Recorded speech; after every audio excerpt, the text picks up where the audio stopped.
Kalau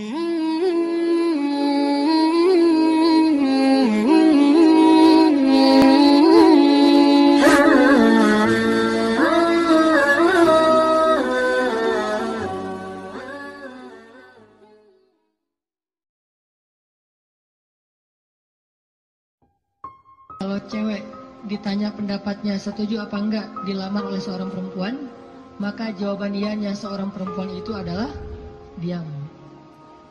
Sedangkan laki-laki kalau diam berarti enggak. Kalau perempuan kalau diam berarti ya. Kalau dia, oh berarti itu ya, husnuzon aja. Jadi kalau nanya, Neng gimana mau sama saya? Dia belum sempat mikir, oh berarti mau ya. Kan diam tadi teh. Jadi diam seorang perempuan kata Nabi adalah ridho. Diamnya adalah ridho. Karena kalau dia tidak ridho, dia mungkin akan merespon dengan bahasa-bahasa yang baik. Atau bahasanya bukan diam, pasrah. Saya ikut aja gimana emak sama abah gitu. Ini berarti ridho. Bukan berarti dia, kamu kok gitu sih sama aku, kamu nggak sayang, nggak cinta dan segala macam gitu. Dia mah nggak akan ngomong kayak gitu. Dia diam atau dia bilang ya udah ikut aja, berarti dia ridho. Itu sifat perempuan yang sebenarnya. Pada dirinya itu ada malu. Dan malu, by the way teman-teman, pada diri perempuan adalah mahkota. Makin besar rasa malunya, makin tinggi nilainya. Makin besar rasa malunya, makin besar mahkota yang dia pakai. Jadilah dia seorang putri. Makin besar, jadilah dia seorang ratu. Mahkotanya perempuan yang solihah adalah istihya, punya sifat malu-malu, nggak pakai in. Malu-malu aja, malu-malu, kemana-mana malu, malu-malu. Itu mahkotanya perempuan. Walaupun bukan berarti ketika yang ada perempuan nggak malu dia berani gitu, nggak punya mahkota, bukan. Ini hanya salah satunya. Dan tetap itu kebaikan. Kalau dia nggak terlalu besar dominan dengan sifat malu, mungkin dia dominan dengan sifat yang lain. Tapi yang jelas sifat malu ini kebaikan. Kata Nabi, kalau tidak punya malu, maka seseorang akan lakukan apa yang dia suka. Berarti malu itu sebagian dari kehormatan. Malu itu sebagian dari harga diri. Sehingga kalau orang udah nggak punya sifat malu, maka dia kehilangan harga diri dan kehormatan, dia akan lakukan apapun yang dia suka. Jadi malu anugerah dari Allah untuk perempuan. Aisyah pemalu.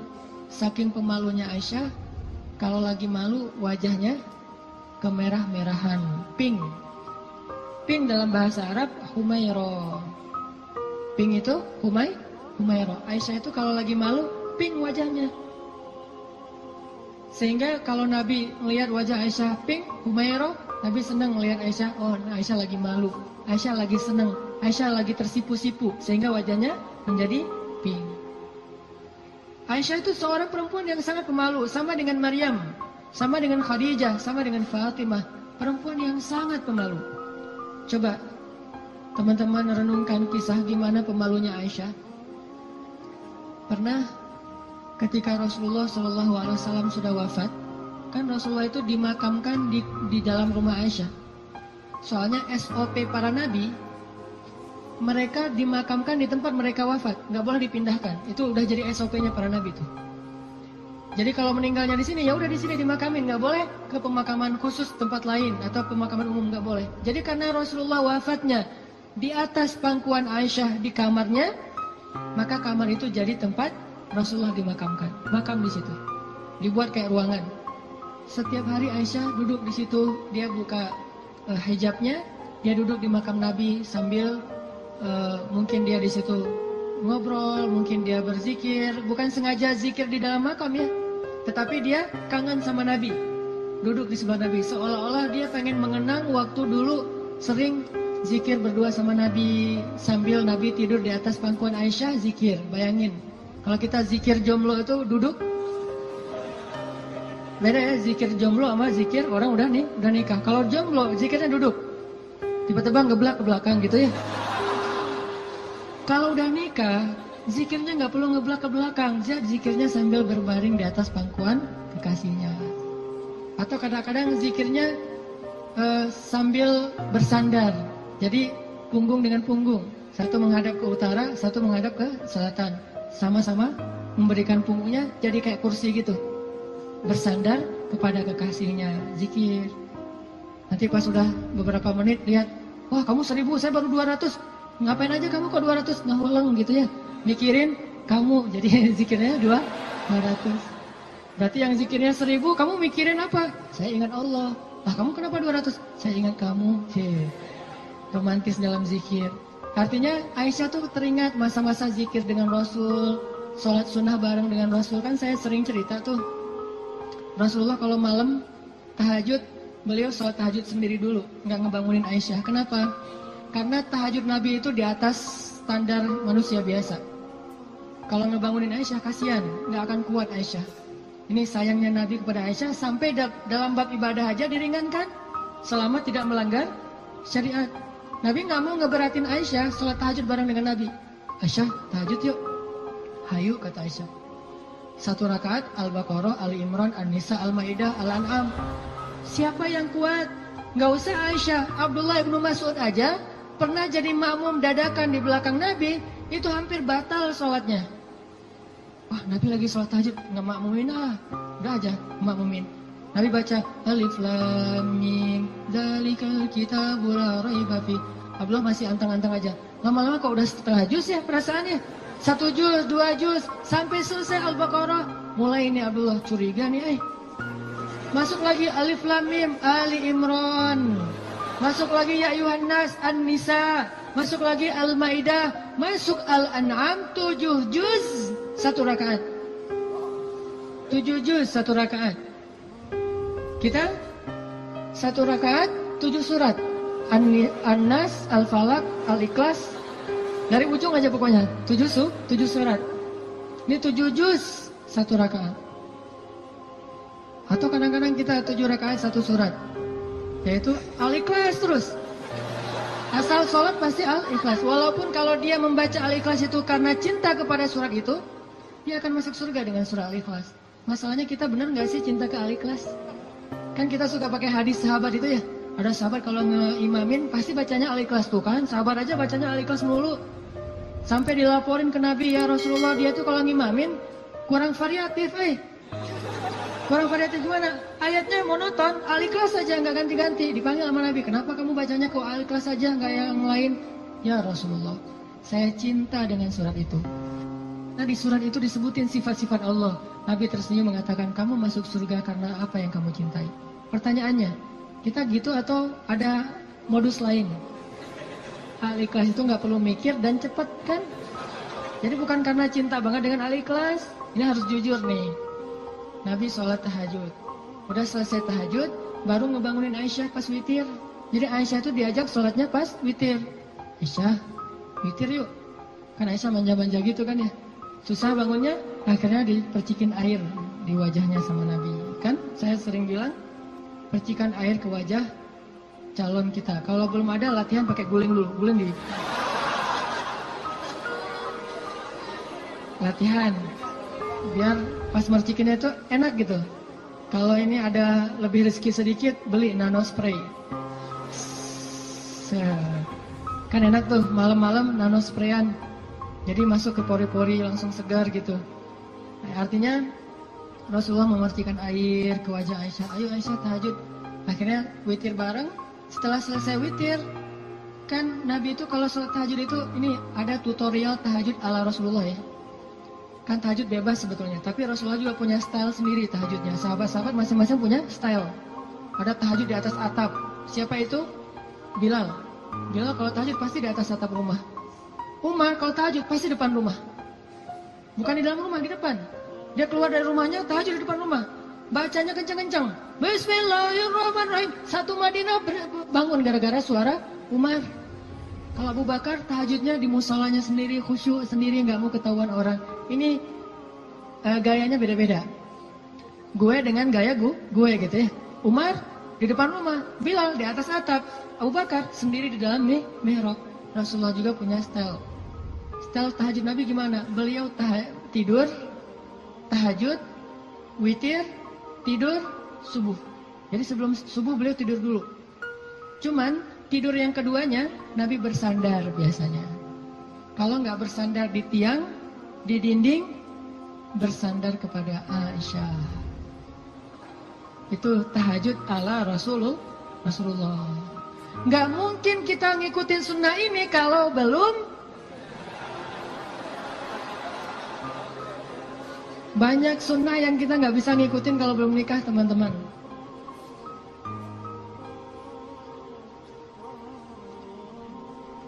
Ya, waktu jam 11.25. Sebentar lagi ya, 5 menit aja lagi. Ini kisah Musa. Lanjut ya, dipotong ya. Jadi Nabi SAW itu dengan Aisyah, kalau tahajud membangunkan Aisyah dan tidak membiarkan Aisyah. Artinya Nabi SAW mengajarkan kepada kita bagaimana beliau memperlakukan istrinya, bagaimana rumah tangga beliau, yang itu kemudian menjadi kebaikan kepada Allah. Jadi mendapatkan istri untuk lebih dekat kepada Allah, biar bisa tahajud bareng. Coba bayangin teman-teman, kita pengen nikah. Kenapa kamu pengen cepat-cepat nikah? Karena pengen buka puasa berdua. Bentar lagi Ramadan nih, masa puasa sahur masih sendiri kan? Kenapa kamu pengen nikah? Pengen tahajud berdua. Kenapa kamu pengen nikah? Pengen ngaji berdua, store hafalan. Suaminya hafal surat Al-Ikhlas, store gitu ke istrinya. Kan baru hijrah, Al-Ikhlas dulu kan? Al-Fatihah, Al-Ikhlas. Nanti istrinya store-nya apa? Surah Al-Isra. Ternyata istrinya hafizah. Ya, suaminya baru hijrah. Jadi Al-Ikhlas versus Al-Isra. Beda banget kan? Al-Ikhlas juga masih banyak salah, kulawahan gak lewat-lewat gitu. Atau kuliah ayyuhal kafirun gak khatam-khatam, muter.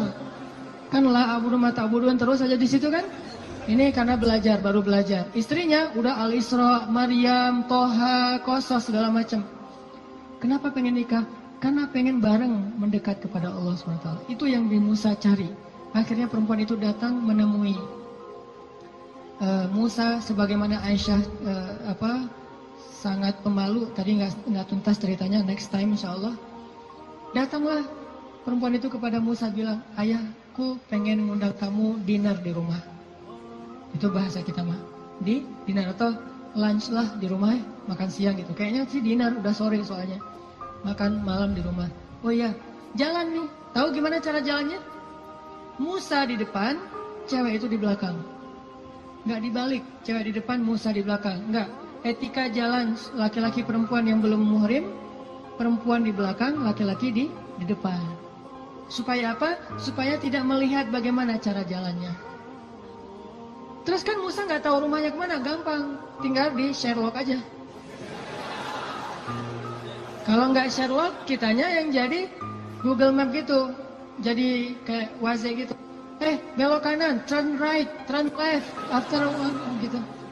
Tinggal Musa belok kanan, belok kiri. Yang penting Musanya di depan, perempuan itu di belakang. Dan itu etika yang luar biasa. Sehingga perempuan ini menyimpulkan, laki-laki ini selain kuat, ternyata amanah, nggak caper, nggak sok-sok dekat gitu. Kan kita lagi di perjalanan, daripada kamu diganggu orang biar aku jagain. Nggak, Musa itu orang yang sangat amanah. Jadi kalau belum nikah aja dia sangat jaga, jangan sampai membuat perempuan ini tercela. Apalagi setelah menikah. Sampai di rumah, cewek ini ngomong ke ayahnya, ya abah, bapak gitu ya, ya abati. Itu laki-laki itu kuat dan amanah loh. Kalau ayah butuh pekerja, kayaknya dia yang paling tepat jadi pekerja di rumah kita. Ini sebetulnya kode. Perempuan kalau ngomong dengan bahasa kayak gini, berarti dia perhatian. Kalau dia udah bisa menyimpulkan dia kuat, dia amanah, dia tepat sebagai pekerja, berarti dia perhatian. Kalau enggak, dia nggak akan ngasih komentar. Ayahnya paham, ini bahasa elegan orang zaman dulu. Kalau sekarang kan, ya pengen nikah gitu kan, vulgar kan ya. Kalau dulu kode tuh, ya itu kayaknya cocok bekerja ke kita. Kata ayahnya, oh ya nanti ayah bicara sama dia. Ayahnya bukan menawarkan Musa bekerja, tapi menawarkan Musa nih nikah. Saya akan nikahkan kamu dengan salah satu dari putri saya. Terserah kamu yang mana yang kamu sukai. Maharnya bekerja kepada saya selama 8 tahun. Akhirnya Musa pun menikah dengan salah satu dari 2 perempuan itu. Dan perempuan inilah yang mendampingi Musa untuk berdakwah di Mesir melawan Fir'aun. Dan inilah kisah yang luar biasa. Nabi Musa mencari cinta itu untuk lebih dekat kepada pemilik cinta. Nabi Musa mencari cinta makhluk agar bisa mendapatkan cinta Allah Subhanahu wa Ta'ala. Bukan justru ketika ngedapetin cinta makhluk kehilangan cinta Allah. Ini namanya fokus. Teman-teman, pesan moral ketiga berarti adalah apa? Setelah sawa as-sabil, banyak berdoa. Yang ketiga adalah jadilah seseorang yang menyempurnakan hubungan kita dengan Allah dengan cara menikah. Itu maksud Nabi, setengah dari agama itu adalah setelah kita menikah, kita sempurnakan. Gimana sempurna? Tadi itu, tilawah sendiri jadi tilawah berdua, buka puasa sendiri jadi buka puasa berdua, tahajud sendiri jadi tahajud berdua. Bahkan ada ibadah yang kita bisa dapetin setelah menikah yang gak mungkin didapetin kalau orang belum menikah. Ibadahnya simple. Ngapain?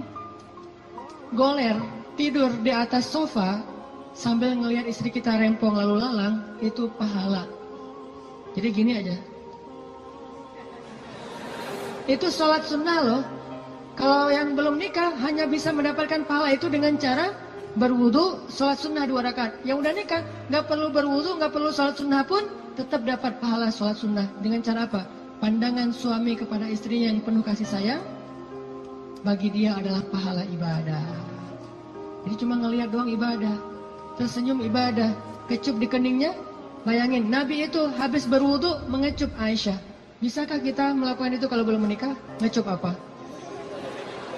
Habis wudu, cium Aisyah ke masjid. Wudu, cium Aisyah. Ini salah satu dalil dari mazhab yang mengatakan sentuhan suami istri tidak membatalkan wudu. Walaupun nanti ada dalil yang mazhab yang lain, Allahu a'lam. Ini mazhab. Tapi Nabi beberapa kali habis berwudu kecup Aisyah ke masjid. Wudu kecup Aisyah. Jadi kalau udah Nabi wudu, Aisyah udah siap-siap tuh. Para istri, kalau suaminya lagi berwudu, maka siap-siaplah kalian, karena sebentar lagi dia akan ke masjid dan lupa mengecup gitu. Biasanya kalau habis wudu, Nabi itu ngecup istrinya, dikecup di keningnya atau di pipinya ke masjid, kecup kening pipi ke masjid. Itu sunnah pahala yang tidak didapatkan kecuali dengan menikah. Setengah dari agama itu ada di dalam pernikahan, sisanya ada dalam status jomblo. Setengah-setengah lah ya. Jadi kalau mau utuh, pernah mengalami masa jomblo yang berat gitu, derita jomblo, kifarat dosa kan ya. Setelah itu nanti mendapatkan setengahnya lagi setelah saya terima nikahnya Fulanah binti Fulan dan seterusnya. Itu teman-teman, maaf gak tuntas cerita musanya. Insya Allah nanti dilanjutkan di kesempatan yang lain, bisa lewat streaming mungkin atau dalam kesempatan-kesempatan yang lainnya. Barakallah. Assalamualaikum warahmatullahi wabarakatuh.